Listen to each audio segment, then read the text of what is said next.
Kembali lagi dari kawasan Jalan Jenderal Sudirman nomor 219 Kota Padang Sidimpuan, 105 FM Your Lifestyle. Rekan Rau masih bersama dengan Una tentunya di siang hari ini yang bertugas menemani ruang dengan rekan Rau semuanya ya. Ya rekan Rau, seperti yang sudah Una sampaikan sebelumnya bahwasanya untuk formasi pukul 11 siang ini kita ada belajar di udara bersama dengan MTS YPKS Kota Padang Sidimpuan. Dan tentu saja sudah bersama Una di sini narasumber kita dari MTS YPKS Kota Padang Sidimpuan. Mari sama-sama kita sapa terlebih dahulu. Selamat siang ibu-ibu. Selamat siang. Ya, selamat siang. Ini ada Ibu Anida SPD dan Eli Noviani SPD ya Bu ya. Oke. Di sini sebelumnya kita perkenalan dulu ya. Gimana kabarnya ibu-ibu di siang hari ini? Alhamdulillah sehat. Alhamdulillah. Dan ya, untuk belajar di udara kali ini tema kita adalah pembelajaran ilmu pengetahuan sosial, pengaruh interaksi sosial terhadap kehidupan sosial budaya ya Bu. Oke, ya terima kasih untuk ibu-ibu yang ada di studio. Boleh kalau begitu Bu dijelaskan terlebih dahulu tentang interaksi sosial. Sebelumnya Assalamualaikum, selamat siang pendengar setia Raw FM dimanapun berada. Untuk 1 jam ke depan kami akan menemani ruang dengar setia Raw FM dalam program Belajar di Udara bersama kami guru-guru IPS MTS YPKS Kota Padang Sidimpuan Unggul menuju Madrasah Digital. Perkenalkan, nama saya Eli Noviani. Perkenalkan, nama saya Ibu Anissa. Perkenalkan, nama saya Ibu Nur Ainun. Sebelumnya kami mengucapkan terima kasih terlebih dahulu kepada Raw FM yang telah memberikan kami kesempatan, khususnya kepada penyiar Una pada kesempatan hari ini. Adapun yang akan kami bahas pada kesempatan kali ini adalah mengenai pengaruh interaksi sosial terhadap kehidupan sosial budaya. Berbicara tentang interaksi sosial berarti kita berbicara tentang hubungan timbal balik. Karena pada hakikatnya interaksi sosial adalah hubungan timbal balik antara individu dengan individu, individu dengan kelompok, dan kelompok dengan kelompok manusia.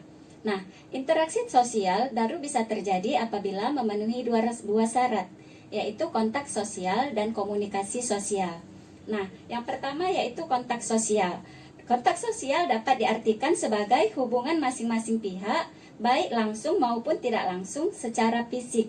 Nah, contohnya kalau dia kontak sosial yang tidak langsung, misalnya SMS-an, teleponan, Instagram. Kita tidak langsung tetapi kita bisa mengetahui kabar mereka, di mana mereka berada, bagaimana keadaan mereka.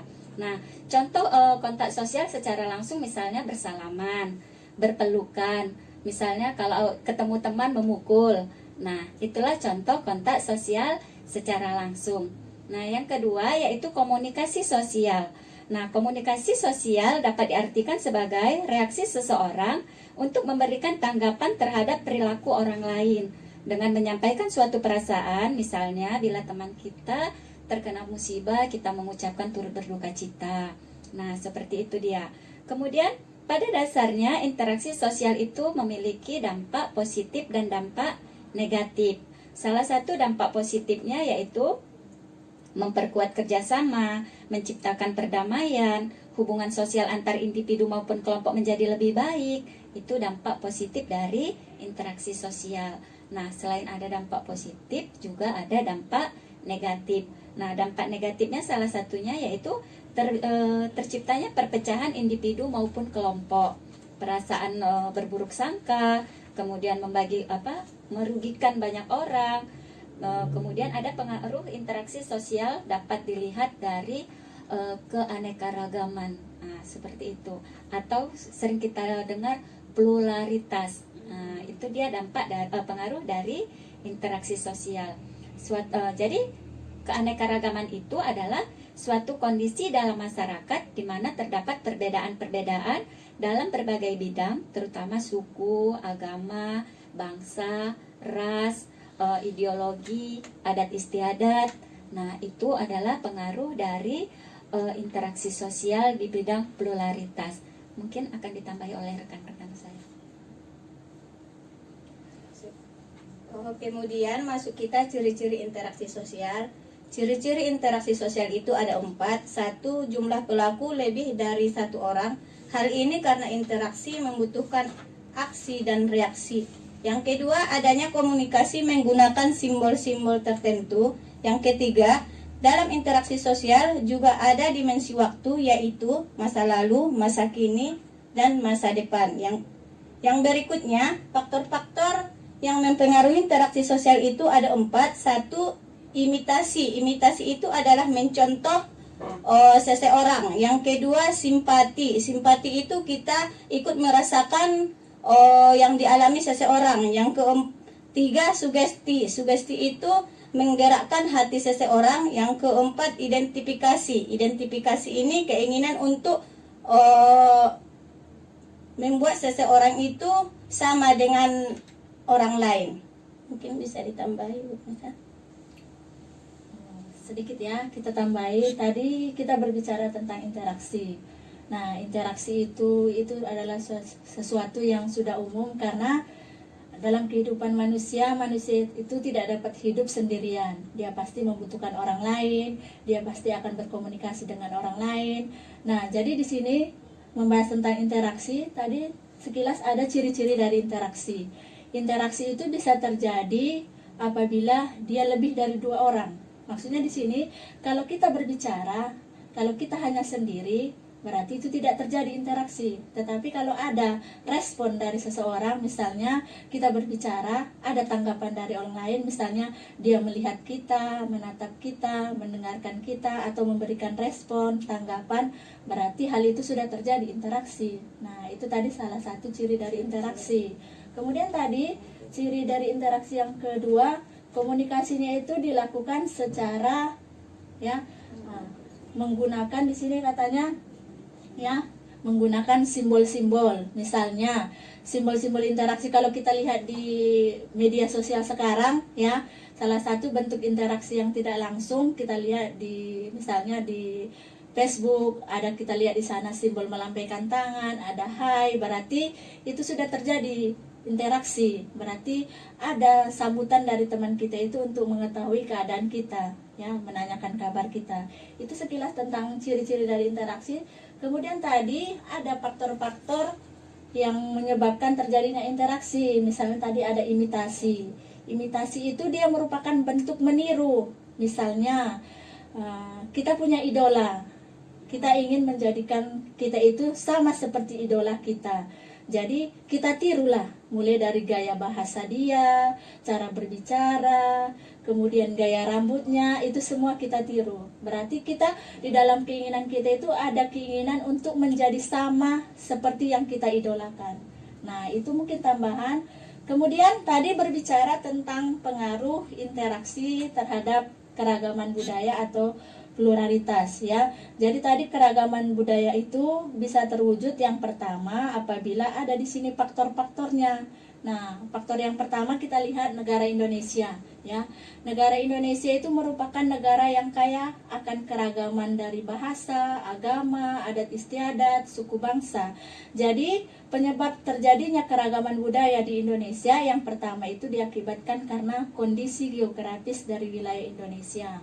Nah, kita tahu wilayah Indonesia itu dia merupakan wilayah yang strategis karena dia berada di antara 2 benua, yaitu benua Asia dan benua Australia, dan diapit oleh Samudra Pasifik dan Samudra Hindia Jadi kalau kita lihat kondisi geografisnya, wilayah Indonesia yang tersebar dari Sabang sampai Merauke itu terdiri dari pulau-pulau besar dan pulau-pulau kecil. Setiap pulau dia pasti memiliki keragaman budaya. Misalnya di Sumatera. Nah, di Sumatera kita ini bisa kita jumpai ada yang bersuku Batak, suku Minang, suku Jawa. Nah, itu salah satu wujud dari pluralitas. Jadi kondisi sosial suatu negara itu bisa mempengaruhi keragaman budaya. Itu yang pertama. Kemudian yang kedua, terjadinya keragaman budaya di Indonesia itu dipengaruhi karena adanya di sini mobilitas atau pergerakan Nah, kita lihat dari pengaruh yang kedua, wilayah Indonesia tadi yang diapit oleh Samudra Hindia dan Samudra Pasifik itu menyebabkan wilayah Indonesia itu sebagai jalur persinggahan. Nah, di mana negara-negara yang lain yang berasal dari belahan benua Asia itu pasti ada melakukan hubungan kerjasama dengan negara Indonesia. Nah, akibat dari Indonesia itu menjadi transit, ya, itu mengakibatkan banyak warga-warga asing yang singgah di Indonesia, bahkan mendiami wilayah Indonesia. Maka terjadilah di sana perkawinan antar perbedaan suku atau keturunan. Makanya di Indonesia ada yang kita jumpai warga negara Indonesia itu keturunan dari Malaysia, Filipina. Nah, itu contoh yang kedua. Kemudian faktor yang ketiga, terjadinya keragaman budaya itu dikarenakan adanya perbedaan iklim. Perbedaan iklim di suatu daerah itu juga bisa mempengaruhi keragaman budaya. Misalnya, wilayah Indonesia yang beriklim dingin atau mendapat hujan yang lebih banyak, dia akan memiliki pola hidup yang berbeda dengan daerah yang berada di daerah dataran tinggi rendah. Misalnya, kalau di daerah yang lebih dingin, dia akan mengenakan model pakaian yang lebih tebal, kemudian pola hidupnya itu kebanyakan bertani. Nah, kalau dia hidup di dataran rendah di daerah perkotaan, dia akan memiliki pola kehidupan di sana yang mengikuti perkembangan zaman, mulai dari gaya pakaiannya, bahasa, itu akan berbeda. Mungkin itu sedikit tambahan dari saya. Kita kembali ke penyiar. Iya, terima kasih ibu-ibu. Nah, rekan Raw, itu dia untuk sesi pertama kita ini seputar perkenalan tentang apa itu interaksi sosial, bagaimana interaksi sosial itu berjalan, apa syarat yang harus didapatkan, dan bagaimana pengaruh sosial itu sebenarnya. Nah, nanti kita bakal hadir kembali tentunya dengan materi yang sama juga, tetapi dengan pembahasan yang berbeda dengan yang ini ya, untuk sesi kedua. Dalam jangkauan, ya rekan Raw, masih bersama dengan Una dan narasumber kita di siang hari ini ada dari MTS PKS Kota Padang Sidimpuan. Dan sebelum kita lanjut, Una ingatkan untuk rekan Raw yang pengen bertanya seputar interaksi sosial dan pengaruhnya terhadap kehidupan sosial budaya, boleh ditanyakan melalui via chat WhatsApp ya, di nomor 0822 9999 6105, atau bisa juga melalui via live Instagram kita tentu saja di Raw FM Padang Sidimpuan. Oke, ibu-ibu, boleh kembali dilanjut tentang materi kita ya. Tadi kita sudah membahas tentang apa itu interaksi sosial, pengaruhnya, kemudian ciri-cirinya. Sekarang kita bakalan membahas tentang keragaman budaya dalam masyarakat Indonesia. Boleh Bu, silahkan dijelaskan terlebih dahulu. Terima kasih buat penyiar. Nah, di sini kita lanjutkan materinya. Tadi kita sudah membahas tentang apa itu pluralitas, kemudian yang kita bahas tadi apa faktor-faktor yang menyebabkan terjadinya pluralitas. Sekarang kita lihat wujud pluralitas pada masyarakat Indonesia.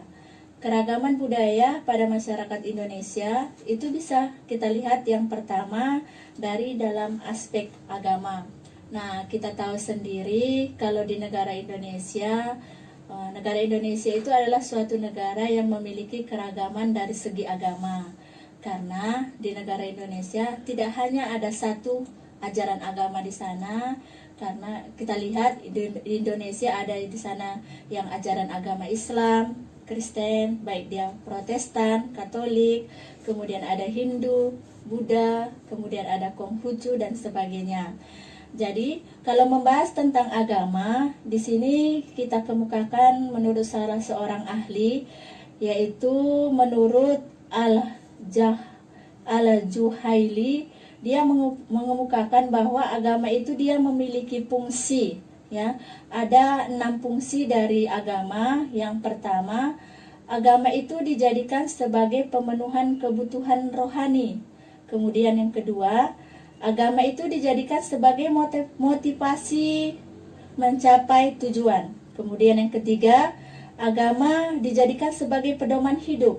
Kemudian yang keempat, agama itu dijadikan sebagai sarana pendidikan rohani. Kemudian yang kelima, agama dijadikan sebagai keseimbangan antara jasmani dan rohani. Yang terakhir, agama itu dijadikan sebagai bentuk kematangan kepercayaan diri.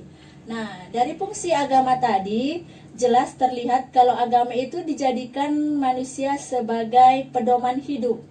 Agama itu dijadikan sebagai pedoman hidup. Dari ajaran agama itu kita berpegang teguh, memiliki keyakinan, kita akan menjalankan perintah agama sesuai dengan agama yang kita yakini. jadi tadi berbicara tentang keragaman agama di Indonesia.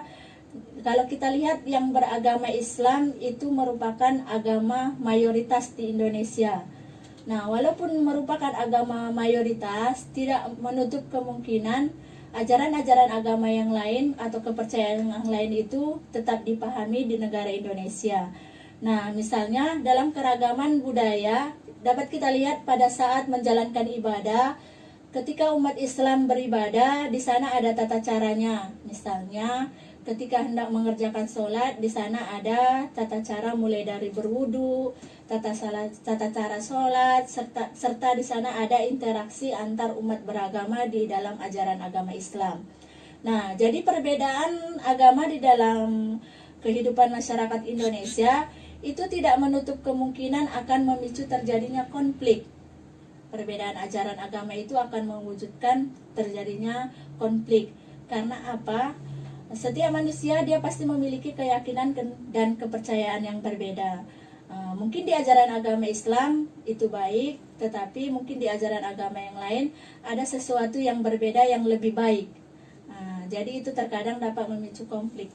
Kemudian yang kedua, kita lihat wujud dari keragaman budaya itu bisa kita lihat dari aspek budaya. Nah, berbicara tentang budaya, Indonesia itu adalah salah satu negara yang kaya akan budaya.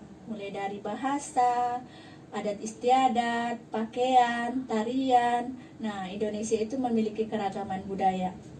Nah, berbicara tentang budaya, kalau kita lihat di negara Indonesia mulai dari Provinsi Aceh sampai nanti ke provinsi yang terakhir yaitu Provinsi Papua. Nah, negara Indonesia itu mulai memiliki keragaman budaya. Yang pertama kita lihat dari tarian. Banyak kita jumpai jenis-jenis tarian di Indonesia.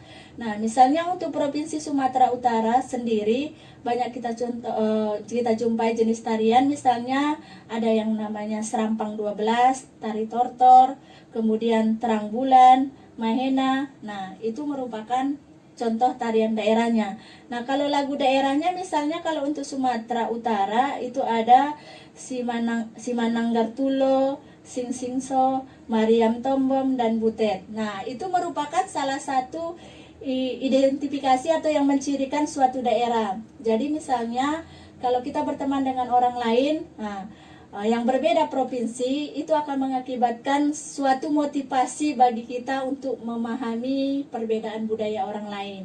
Nah, itu kalau misalnya dari keragaman budaya. Itu misalnya hanya contoh dari tarian, ya.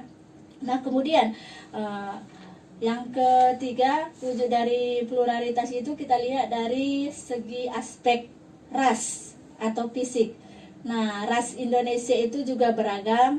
Mulai nanti ada yang beras Negroid atau ras Mongolia. Nah, contohnya misalnya di daerah Papua.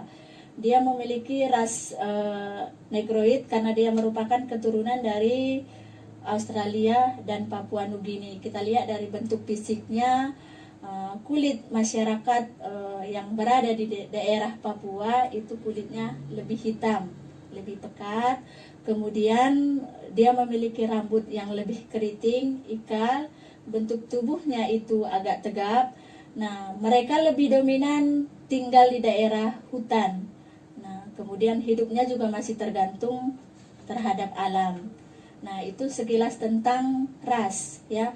Nah, itu akan berbeda dengan ras yang ada di wilayah Pulau Jawa. Nah, kalau di Pulau Jawa dia memiliki ras yang bentuk fisiknya itu, bentuk tubuhnya lebih gemulai, kemudian bahasanya itu lebih lembut, tata keramanya itu lebih teratur. Nah, itu mungkin dari segi ras. Nah, yang terakhir kalau kita lihat dari keragaman budaya dari segi pekerjaan atau mata pencarian. Nah, akibat dari keragaman budaya ini, itu bisa mengakibatkan munculnya keragaman jenis mata pencarian penduduk. Misalnya di masyarakat kota, jenis pekerjaan penduduknya itu banyak yang berwirausaha atau berwira swasta seperti pedagang. Nah, itu akan berbeda di daerah pedesaan. Nah, kalau di daerah pedesaan mereka akan dominan untuk hidup dengan menggunakan mata pencarian bertani, berkebun, dan mengandalkan alam. Berbeda lagi dengan orang yang di daerah laut. Berbeda lagi dengan orang yang tinggal di daerah tepi pantai. Ya, biasanya kalau orang yang tinggal di daerah tepi pantai itu bermata pencarian sebagai nelayan. Itulah perbedaan yang terjadi akibat dari kondisi wilayah Indonesia dan keanekaragaman yang terjadi di Indonesia. Mungkin untuk saat ini sampai di sini tentang wujud dari keragaman budaya yang ada di Indonesia. Iya, dari tadi kita sudah mendengar bahwasanya keragaman budaya di Indonesia itu banyak banget ya Bu ya. Jadi boleh nih, sebenarnya sudah ada pertanyaan melalui via live Instagram ya. Berhubung kita juga sedang membahas pluralitas budaya ya, atau keragaman budaya yang ada di Indonesia. Jadi ini sudah ada yang bertanya melalui akun Riah129. Pertanyaannya, gimana caranya agar pluralitas di Indonesia itu bisa terjaga? Karena sekarang ini banyak sekali permasalahan-permasalahan yang kita dengar tentang keberagaman di Indonesia. Bagaimana pluralitas itu? Bagaimana caranya agar keberagaman yang ada di Indonesia itu tetap terjaga? Seperti itu, Bu. Kalau menurut kami ya, bagaimana pluralitas itu, keanekaragaman itu agar bisa tetap terjaga? Intinya kita harus saling menghormati dan menghargai perbedaan yang ada, tidak saling menjelekkan. Sekarang yang timbul, kenapa sekarang timbul? Sebenarnya interaksi sosial kan tidak hanya berdampak positif, tetapi ada dampak negatifnya. Nah, dampak negatifnya itu tadi, karena kita tidak bisa menghargai perbedaan yang ada. Kan karena kita tidak, jadi misalnya gini, kamu suku ini, saling menjelekkan. Nah, itulah yang mengakibatkan terjadinya perpecahan. Jadi gimana kita menjaga agar tidak terjadi perpecahan? Kita harus saling menghormati dan saling menghargai perbedaan yang ada. Nah, seperti itu kan, supaya tidak terjadi. Sekarang kan makanya sering terjadi bentrok antar agama, bentrok antar suku. Karena itu tadi, mereka beranggapan suku kami yang paling hebat, suku kami yang paling benar. Nah, seperti itu. Jadi untuk menjaga itu, intinya ya kita harus saling menghormati dan saling menghargai perbedaan yang ada. Karena memang pada dasarnya Indonesia itu terdiri dari beribu-ribu pulau, beribu-ribu suku, ya, sampai agama juga kita. Mungkin di negara-negara manapun cuma Indonesia yang paling banyak agama. Iya, benar. Ya, cuma Indonesia yang paling banyak agama.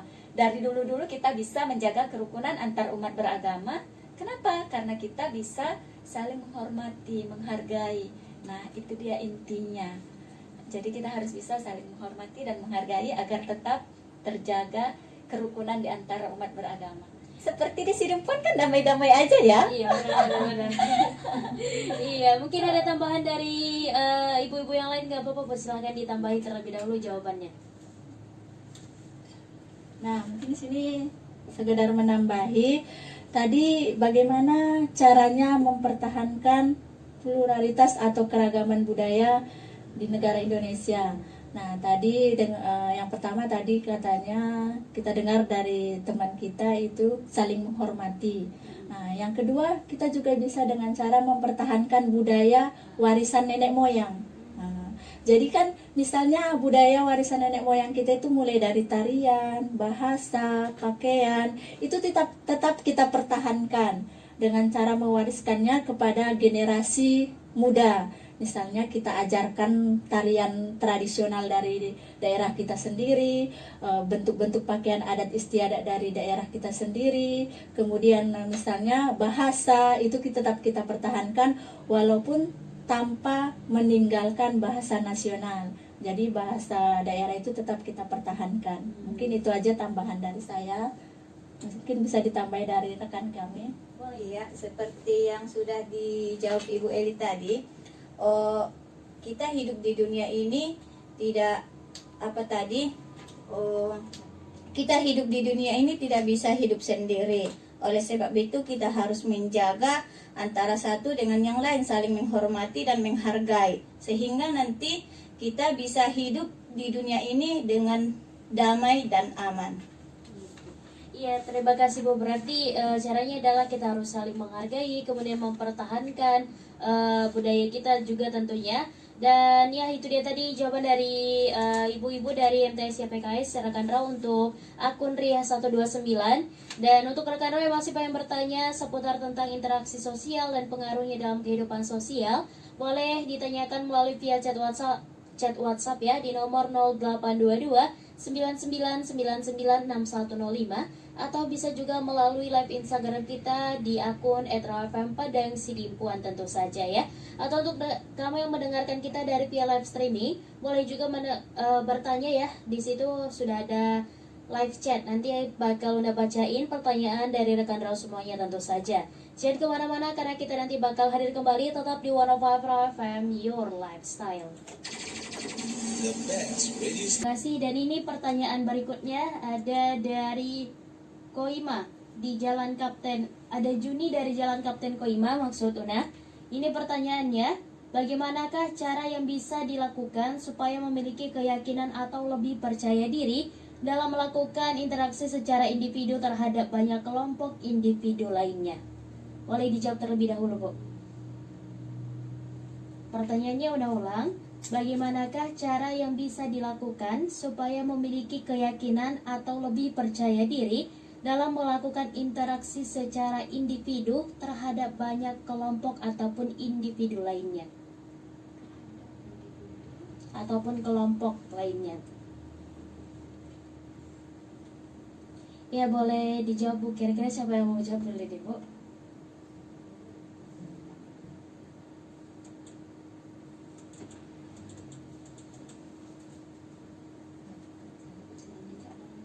Untuk rekan Raw yang pengen bertanya boleh kembali bertanya bergabung bareng kita di sini melalui via chat WhatsApp di nomor 0822 99996105 atau bisa juga melalui live Instagram kita ya di @rawfm Padang Sidimpuan. Oke Bu, kira-kira pertanyaannya bisa langsung dijawab dulu Bu. Bagaimana cara percaya diri terhadap individu ataupun kelompok lainnya? Susah ya bicara. Iya. Ini terkait pada kepercayaan diri terkait seseorang. pada kepercayaan diri seseorang. Itu bagaimana ya mengapakannya? Kalau kita bisa berkomunikasi dengan baik, mungkin itu bisa meningkatkan percaya diri kita terhadap terhadap kita berinteraksi dengan orang lain. Yang susah itu kan kalau kita tidak bisa berkomunikasi dengan baik. Nah, jadi kalau di sini bagaimana meningkatkan percaya diri kita itu adanya di dalam diri kita kan. Bagaimana kita bisa berkomunikasi dengan individu yang lain atau dengan kelompok, itu tergantung pada diri kita sendiri. Bagaimana kita untuk bisa membuat kita percaya diri. Kalau misalnya di sekolah kita bisa percaya diri, kita misalnya lah seperti kami guru, bagaimana kami bisa percaya diri untuk berdiri di depan menyampaikan materi. Otomatis yang pertama kami harus memahami materi. Nah, seperti itu kan. Kemudian kami harus mengenal anak didik kami. Nah, jadi mungkin di sini juga bagaimana kita bisa meningkatkan percaya diri kita terhadap orang lain. Ada baiknya kita mengenal dengan siapa kita akan berbicara. Nah, seperti itu kan.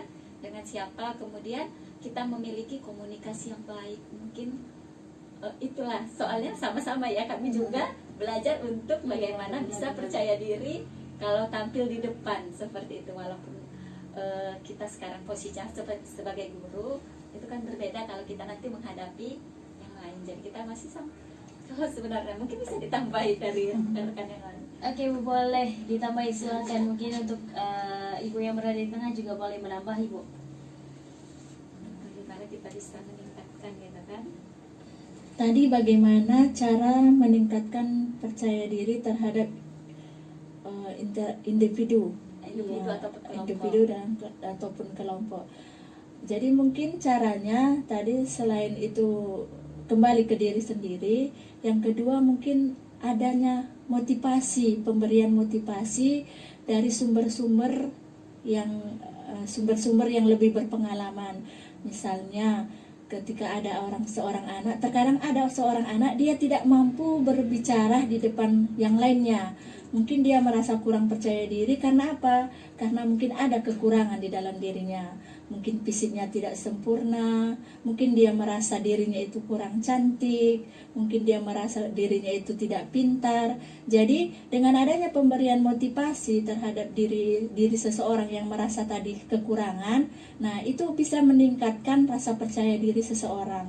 Nah, dia akan terasa termotivasi, oh berarti aku mampu, berarti aku bisa. Kenapa yang tidak dapat berbicara aja mampu berbicara di depan orang lain dengan menggunakan bahasa isyarat? Kenapa saya yang pandai berbicara, kenapa tidak mampu berbicara di depan orang lain? Mungkin itu tambahannya, pemberian motivasi. Berarti intinya percaya diri.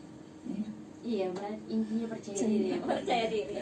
Iya, oke, masuk kita pada pertanyaan terakhir ini dari live Instagram.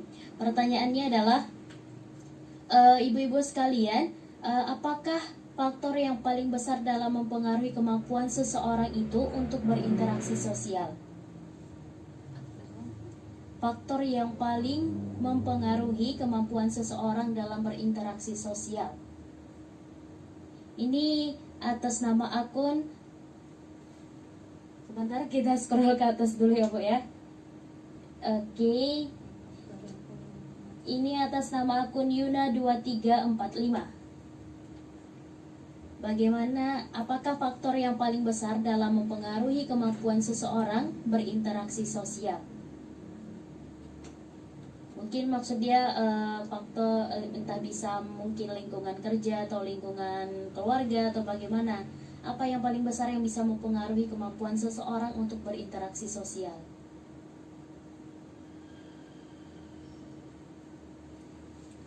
Sebenarnya interaksi itu kan sudah terjadi sejak kita ini ya. Mulai kita lahir. Mulai dari kita lahir kita sudah berinteraksi. Waktu kita lahir kita interaksinya dengan ini ya, anak menangis waktu kecil. Nah, itu kan sudah bentuk interaksi sebenarnya ya. Jadi mungkin faktor yang paling besar mempengaruhi itu adalah lingkungan keluarga. Nah, jadi di dalam misalnya ketika si anak lahir itu banyak sentuhan-sentuhan yang diberikan oleh ibu. Nah, bayi yang menangis, yang paham itu adalah seorang ibu. Kenapa bayinya menangis? Mungkin dia karena lapar, tapi dia paham dengan situasi si anak itu kenapa dia menangis. Jadi mungkin faktor yang paling mempengaruhi itu adalah yang pertama adalah lingkungan keluarga. Jadi keluarga itu adalah merupakan satu unit terkecil sosial di mana di sana sering terjadi komunikasi atau interaksi baik dengan sesama anggota keluarga maupun dengan kepala keluarga, di mana di sana misalnya si ayah dia punya peran sebagai pelindung, pengayom seluruh anggota keluarganya, kemudian sebagai pembimbing. Nah, si ibu ini dia adalah sebagai pemberi motivasi, kemudian sebagai pemberi rasa sayang terhadap anak. Jadi apabila si anak ini mendapat perilaku sosialisasi yang baik di dalam keluarga, maka si anak ini di lingkungan luar juga akan berperilaku yang sama. Misalnya di rumah dia diajarkan bagaimana tata krama yang baik, bagaimana misalnya apa yang dilakukan ketika berhadapan dengan orang yang lebih tua. Nah, apa ucapan yang pantas diucapkan, bagaimana perilaku, baik dia pakaian, itu semua itu biasanya diatur terlebih dahulu dari keluarga orang tua. Makanya mungkin faktor yang paling besar mempengaruhi interaksi seseorang itu adalah keluarga, ya. Memang ada faktor yang lain, misalnya lingkungan tempat kerja, teman sepermainan dan sebagainya. Tapi yang lebih besar pengaruhnya itu adalah keluarga. Oke, baik Bu, terima kasih banyak atas jawabannya. Yaitu dia tadi rekan Rau, sama-sama kita saksikan jawaban yang sudah disampaikan oleh ibu-ibu dari MTS YPKS Kota Padang Sidempuan. Dan boleh Bu disampaikan tentang kesimpulan kita terhadap materi pembelajaran di siang hari ini. Kesimpulan materi kita pada kali ini, interaksi sosial itu merupakan suatu pondasi dari hubungan yang berupa tindakan yang berdasarkan norma dan nilai sosial yang berlaku dan diterapkan di dalam masyarakat. Dengan tidak adanya komunikasi atau interaksi antara satu sama dengan yang lainnya, tidak mungkin ada kehidupan bersama. Mungkin bisa ditambahi Bu Eli. Nah, jadi sebenarnya interaksi itu adalah merupakan suatu kebutuhan manusia yang paling dasar ya. Jadi kita tidak mungkin hidup tanpa adanya komunikasi dengan orang lain. Mungkin bisa ditambahi dengan itu bisa. Jadi dengan adanya interaksi yang baik, walaupun ada keragaman di dalam suatu negara, itu akan tetap terjaga dengan baik karena adanya rasa sosial di dalam masyarakat dan interaksi yang baik. Itu mungkin tambahannya. Jadi walaupun ada perbedaan di dalam masyarakat baik dari segi agama, ras, bahasa, itu tetap akan terjalan dengan baik dan akan tetap dapat dipertahankan apabila ada interaksi yang baik antar sesama manusia. Oke, baik, terima kasih banyak Bu sudah bergabung bareng kita dalam kesempatan belajar di udara hari ini ya. Dan itu dia tadi rekan Raw, sama-sama kita sudah mendengarkan belajar di udara bersama dengan MTS YPKS Kota Padang Sidimpuan. Dan mudah-mudahan bisa bergabung tentunya di lain waktu bareng kita di hari yang sama ya. Untuk ibu-ibu terima kasih banyak sudah bergabung bareng Una di siang hari ini. Mudah-mudahan tetap semangat dan selalu bisa memberikan yang terbaik kepada anak-anak didik tentu saja. Ya rekan Raw, nah dengan berakhirnya belajar di udara kali ini, Una juga pamit undur diri dari ruang dengar rekan Raw. Terima kasih banyak sudah bergabung bareng Una dari tadi pagi sampai dengan sekarang ini. Dan jangan khawatir karena nanti bakalan ada FGK Challenge yang menemani ruang dengar rekan Raw sekalian. Jangan kemana-mana, tetap di